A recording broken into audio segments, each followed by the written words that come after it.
श्रीमान वेंकटनाथार्य कवितार्केसरी वेदांताचार्यवर्यो मे सन्निधत्तां सदा हृति। नमः पंकजनाभाय नमः पंकजमालिने नमः पंकजनेत्राय नमस्ते पंकजांग्रये। ஸ்ரீ விஷ்ணு புராணம் முதல் அம்சம் 12வது அத்தியாயம். துருவனுடைய தபஸுக்கு இறங்கி பகவான் காட்சி தருதலும் துருவன் துருவஸ்தானத்தை அடைவதும். ஸ்ரீ பராசரர் கூறுகின்றார், மைத்ரேயரே, முனிவர்கள் கூறியதை கேட்ட அரசகுமாரனான துருவன் அந்த 7 ரிஷிகளையும் நமஸ்கரித்து அவர்களது ஆசி பெற்று அந்த வனத்தில் இருந்து புறப்பட்டார். யமுனை நதிக்கரையின் மிக பரிசுத்தமான மது என்கின்ற வனத்திற்கு சென்றான். அங்கு ஒரு காலத்தில் மது என்ற அசுரன் இருந்தான். ஆகவே இந்த வனம் மதுவனம் என்று புகழப்பட்டது. இந்த இடத்தில்தான் மதுவினுடைய புதல்வனான லவணாசுரன் என்கின்ற வலிமை மிக்க அசுரனை சத்ருக்னாழ்வான் வதைத்து அதே இடத்தில் மதுரை என்கின்ற நகரத்தை நிர்மாணித்தான். இதுதான் தற்பொழுது வடமதுரை என்று அழைக்கப்படுகின்றது. எந்த மதுவனத்தில் தேவதேவனாகி ஸ்ரீஹரி நித்தியமாக வாசம் செய்தாரோ அந்த மதுவனத்தில் தான் துருவனானவன் தவம் செய்ய ஆரம்பித்தான். மதுவனத்திற்கு வந்த துருவன் மரீச்சி முதலான மகரிஷிகள் உபதேசித்தபடி அனைத்து தேவதைகளுக்கும் ஒரே நாதனாக விளங்கக்கூடியதாகிய ஸ்ரீஹரியை தன்னுடைய இதய கமலத்தில் தியானிக்க தொடங்கினார். மைத்ரேயரே, இவ்வாறு ஒரே மனமாய் தியானித்துக் கொண்டிருந்த அந்த துருவனுடைய சித்தத்தில் அனைத்து பூதங்களிலும் நிறைந்து விளங்கக்கூடியவராகிய பகவான் ஸ்ரீமன் நாராயணன் மிக்க ஒளிரூபமாக தோன்றியருளினார். ஹே மைத்ரேயரே, இப்படி பரமயோகியான துருவனுடைய ஹிருதயத்தில் ஸ்ரீமன் நாராயணன் எழுந்தருளியிருந்தபடியால் அனைத்தையும் தாங்குகின்ற பூமி பிராட்டி அந்த பரமயோகீந்திரனான துருவனின் பாரத்தை தாங்க முடியாமல் தவித்தார். துருவன் இடது காலை ஊன்றி தவம் செய்கையில் பூமியின் இடது பக்கமும், வலது காலை ஊன்றி தவம் செய்கையில் பூமி வலது பக்கமும் தாய்ந்தது. ஒரே பாதத்தில் கட்டவிரலை ஊன்றி அவன் தவம் செய்த பொழுது இந்த பூமண்டலமே நடுநடுங்கியது. அந்த சமயத்தில் நதிகளும் நதங்களும் கடல்களும் கூட கலங்கிற்று. இவ்வாறு கலங்கியதால் தேவதைகளுக்கிடையே சலசலப்பு ஏற்பட்டது. உடனே தேவதைகள் இந்திரனுடன் கலந்தாலோசித்து மதுவனத்தில் இருக்கக்கூடிய யாமர்கள் என்று சொல்லப்படும் தேவதைகளுடன் இணைந்து துருவனுடைய தியானத்திற்கு இடையூறு விளைவிக்க முயற்சி செய்தனர். அந்த சமயத்தில் தேவேந்திரனுடைய கட்டளையினால் துருவனுடைய தியானத்தை கலைப்பதில் மிக தீவிரமாக இருந்த கூஷ்மாண்டர்கள் என்னும் உபதேவதைகள் அவனுடைய தியானத்தை கலக்க பலவிதமான கோர ரூபங்களை எடுத்துக்கொண்டு வர ஆரம்பித்தார்கள். அச்சமயத்தில் அவனது தாயான சுனீதியின் ரூபத்தை ஒரு மாயை தரித்துக் கொண்டு துருவனுக்கு எதிரில் தோன்றி, அப்பா, மகனே என்று தீனமான குரலில் கூவிக்கொண்டு வந்து, ஹே குமாரா, இந்த சரீரம் இழைத்து துரும்பாகி பின் இறப்பதற்கு காரணமான இந்த தவத்தை நிறுத்துவாயாக. நான் மிகவும் ஆசையோடு அநேக காலம் தவம் செய்து உன்னை பெற்றேன். என் மனோரதங்களை எல்லாம் விடுத்து அனாதையும் பேதையுமான என்னை தனியே அலையவிட்டு நீ உன்னை வருத்திக் கொள்வது நியாயமா? குழந்தாய், நாதனின் அரவணைப்பில்லாத எனக்கு நீ ஒருவன் தானே கதி. 5 வயது பாலகனான நீ எங்கே? மிக கடினமான இந்த கோரதவம் எங்கே? பயனற்ற இந்த வீண் பிடிவாதத்தில் இருந்து உன் மனத்தை திருப்பு. குழந்தாய், இது உனக்கு விளையாடுகின்ற பருவம். அதன் பின்பு வேதங்கள் சாஸ்திரங்களை கற்கும் காலம். அதன் பின் இன்பங்களை அனுபவிக்கும் காலம். அதற்கு பிறகல்லவோ நீ தவம் செய்யும் காலத்துக்கு வர வேண்டும். பிள்ளாய், விளையாட வேண்டிய பருவத்தில் விளையாடாமல் உடலை வருத்தி தவம் செய்வது சரியல்ல. இத்தவம் உன் உடலுக்கு கேடு விளைவிக்கும். என்னை மகிழ்ச்சி கொள்ள செய்வதுதானே உன்னுடைய தர்மம். தாயான என் சொற்களை கேட்டு இச்சிறுபிள்ளை பருவத்திற்கு ஏற்ப என்னுடன் இருக்க வேண்டியதுதானே உனக்கு நியாயம். அதை விடுத்து புத்திமயக்கத்தினால் இந்த தவத்தை செய்கின்றாயே. என் மகனே, தவம் செய்வதை விட்டுவிடுவாயாக. இவ்வளவு கடின நெஞ்சனாக இருந்து நான் சொல்வதை கேளாமல் இருக்கின்றாயே.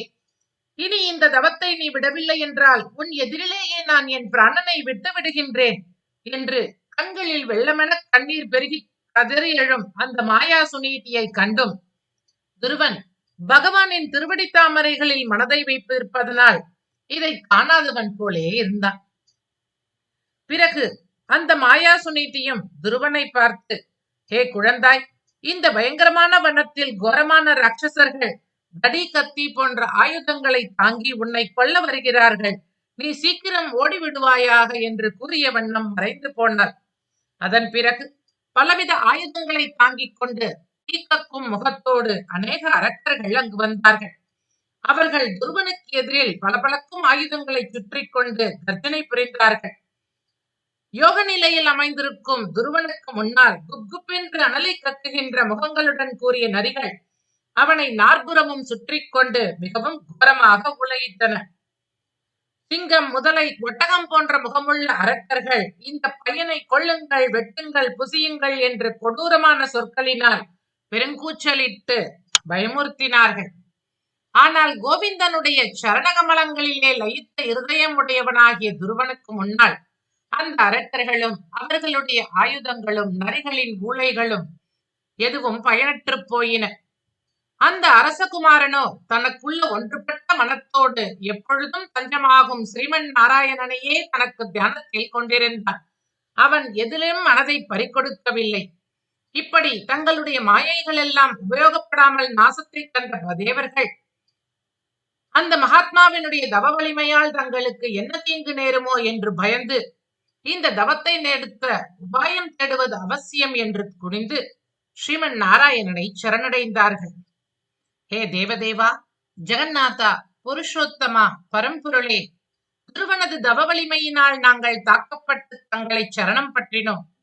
சந்திரன் தினம் தினம் தன் கலைகளினால் வளர்வது போல இந்த சிறுவனும் தம் தவ வலிமையினால் வளர்ந்து வருகின்றான். ஹே ஜனார்தனா, உத்தானபாத மகனுடைய தவ வலிமையை கண்டு பயந்து நாங்கள் உன்னை சரணடைகின்றோம். அந்த பாலகனை தவத்திலிருந்து ஓய்வடைய செய்யுங்கள். ஒருவேளை அந்த பாலகன் இந்திர பதவியை கேட்பானோ, இல்லது சூரிய பதவியை கேட்பானோ, குபேரனுடைய பதவியை கேட்பானோ, சந்திரன் மற்றும் வருணனின் பதவியை கேட்பானோ என்று எங்களுக்கு தெரியவில்லை. சர்வேஸ்வரா, எங்கள் மேல் கருணை புரியுங்கள். இந்த உத்தானபாத திருக்குமாரனின் தவத்திலிருந்து திருப்பி எங்கள் இதயத்தில் குத்துகின்ற கவலையாகிய முள்ளை நீக்குங்கள் என்று பிரார்த்திக்க பகவான் சொல்கின்றார், அவன் உங்கள் எந்த பதவியையும் விரும்பவில்லை. அவனது விருப்பம் எதுவோ அதை நான் பூர்த்தி செய்து வைக்கின்றேன். நீங்கள் கவலையை விடுத்து மன அமைதியோடு உங்கள் இருப்பிடங்களுக்கு திரும்புங்கள் என்று கூறிவிட்டு பகவான் அங்கிருந்து புறப்பட்டு 4 திருத்தோள்களோடு கூடிய திவ்யமான திருமேனியோடு துருவனிடம் வந்து கூறலானார். ஹே துருவனே, உனக்கு அனைத்து மங்களங்களும் உண்டாகட்டும். உன்னுடைய தவத்தை கண்டு மனம் மகிழ்ந்து உனக்கு வேண்டிய வரம் தந்தருளவே நான் நேரில் வந்திருக்கின்றேன். நல்ல விரதத்தை ஏற்றவனே, நீ வேண்டிய வரத்தை கேட்பாயாக. வெளி உலக ஆசைகளை ஒழித்து உனது மனத்தை என்னிடமே செலுத்தி தவம் செய்தாய். ஆகவே நான் உன் விஷயத்தில் மிகவும் மகிழ்ச்சி கொண்டேன். நீ இப்பொழுது உனது விருப்பப்படி உயர்ந்த வரத்தை கேட்பாயாக என்று கூற தேவாதி தேவனாகிய பகவான் இவ்வாறு கூறியதை கேட்ட துருவன் கண்களை திறந்து தான் தியானம் செய்த விதமாகவே தன்னெதிரில் சங்கும் சக்கரமும் கதையும் வாழ் சார்ந்தமாகிய வில்லும் தரித்தவராய் கிரீடம், வனமாலை, கௌஸ்துபம், பீத்தாம்பராதிகளுடன் எழுந்தருளி இருக்கக்கூடிய பகவானை தரிசித்து மயிர்கூச்செறிந்து பூமியில் நெடுஞ்சான் கிடையாக விழுந்து வணங்கினான். பிறகு பயபக்தியோடு பகவானை துதிக்க ஆரம்பித்தான். ஆனால் இவரை என்னவென்று துதிப்பது, என்னவென்று துதித்தால் இவரை துதித்ததாக ஆகும் என தெரியாத காரணத்தினால் மனம் கலங்கினான். முடிவில் பகவானையே சரணம் பற்றினான். ஹே எம்பெருமானே, நான் எனது தவத்தை கண்டு மகிழ்ந்திருப்பீர்களே, ஆனால் நான் தங்களை துதிக்க விரும்புகிறேன். அதற்கேற்ற ஞானத்தை தந்தருள்வீராக. எல்லோரும் தங்களுடைய பெருமையை பேச வல்லர்கள் அல்லர். அப்படி இருக்க சிறுவனாகிய நான் உங்களை எப்படி துதிப்பேன்? பரமேஸ்வரா, தங்களுடைய சரணகமலங்களை துதிக்க என்னுடைய மனமானது விரும்புகின்றது. ஆகவே அதற்கேற்ற அறிவை தந்தருள்வீராக என்று பிரார்த்திக்க உடனே பகவான் அவனுடைய திருக்கண்ணத்தில் ஞானத்தை அளிக்கக்கூடிய தன் பாஞ்சஜன்யத்தினால் தொட்டார். அப்படி தொட்ட அக்கணமே அக்குமாரனானவன் மிகுந்த வணக்கத்துடன் பகவானை துதிக்கலானான். கவிதார்க்கிக சிம்ஹாய கல்யாண குணசாலினி ஸ்ரீமதே வெங்கடேஷாய வேதாந்த குரவே நமக. ஸ்ரீ துருவஸ்ருதி அடுத்த பகுதியில் தொடரும்.